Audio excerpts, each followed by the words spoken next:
अस्सलाम वालेकुम नाजरीन, मैं हूं आपका मेज़बान डॉक्टर नाजिम रज़ा और आप देख रहे हैं मेरे यूट्यूब चैनल फ्री मेडिकल एडवाइजेज़।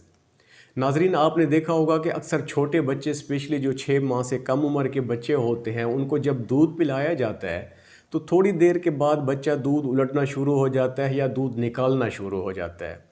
तो अक्सर पेरेंट्स इस बात को लेकर काफ़ी परेशान नज़र आते हैं, हालांकि ये कोई बीमारी नहीं है, ये एक नॉर्मल अमल है।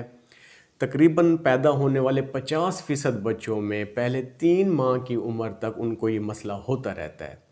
वजह इसकी भी सेम वही है जो बच्चों में गैस और मरोड़ वगैरह के प्रॉब्लम में होती है कि बच्चा दूध पीने के दौरान या रोने के दौरान जो हवा इनगल्फ करता है या निगलता है वो उसके मैदे में जाके जमा हो जाती है, और चूंकि बच्चे के मैदे का साइज़ छोटा होता है इसलिए वो ज़्यादा हवा को एकमोलेट नहीं कर पाता और वही हवा डकार की सूरत में बाहर वापस चली जाती है और उसी के साथ ही अक्सर बच्चों में दूध भी बाहर निकल आता है।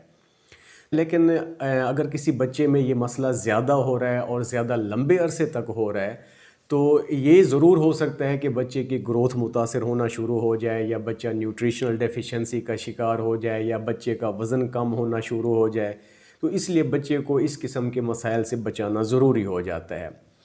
यहाँ एक मसला और ये भी होता है कि अक्सर लोग वोमिटिंग या उल्टी को दूध बहने के साथ मिक्सअप कर लेते हैं या डिफरेंशिएट नहीं कर पाते कि बच्चा दूध निकाल रहा है या उल्टी या वोमिटिंग कर रहा है। तो मैं आपको यहाँ चंद अलामात बताता हूँ, उनको देखते हुए आप ये अंदाज़ा कर सकते हैं कि आपका बच्चा दूध निकाल रहा है या उल्टी कर रहा है। तो उल्टी के हवाले से आप एक बात जहन में रखिएगा कि उल्टी हमेशा प्रेशर से आती है, दूर जाके गिरती है और इसके बाद बच्चा अमूमन रोना शुरू कर देता है। लेकिन दूध बहने के मामले में जो दूध है प्रेशर के साथ नहीं निकलता, वो राल की सूरत में मुंह से बहना शुरू हो जाता है और इसमें बच्चा रोता भी नहीं है। और दूसरा, मोस्टली केसेस में दूध हमेशा डकार के साथ ही निकलता है।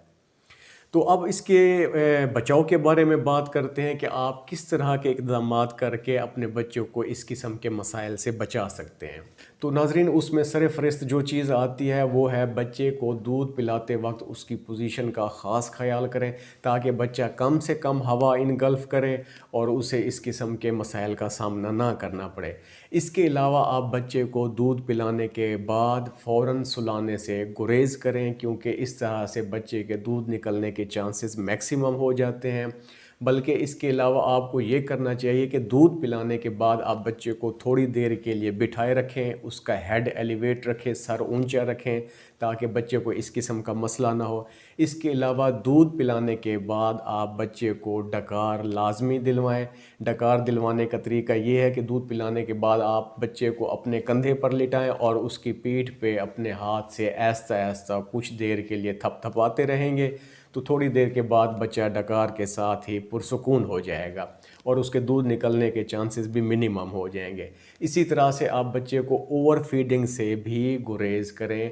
बच्चे को एट वंस दूध पिलाने के बजाय थोड़ा थोड़ा करके वक्फे वक्फे से अगर आप पिलाते रहेंगे तो आपका बच्चा इस किस्म के मसाइल से बचा रहेगा।